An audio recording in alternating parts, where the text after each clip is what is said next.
All yo-yo players have to change their strings quite a bit. String is the one part of the yo-yo that is completely disposable.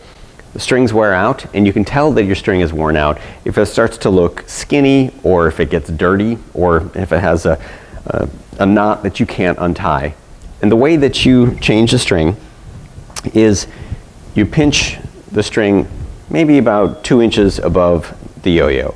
Then untwist it until the string splits apart. You can see there's 2 strings there.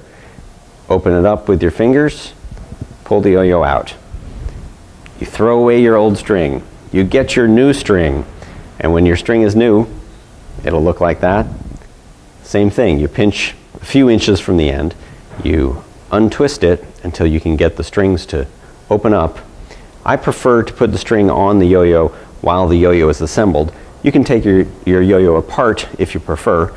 You just put the string on one half, then let it twist back up, and you're ready to go.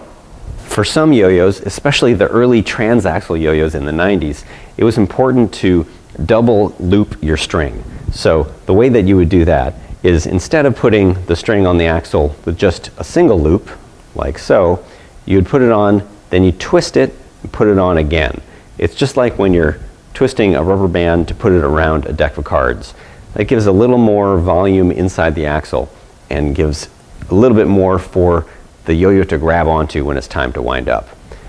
The yo-yos that I use don't need that, but if you're having trouble getting your unresponsive yo-yo to wind back up when you want it to, you can double or even triple loop your string around the axle.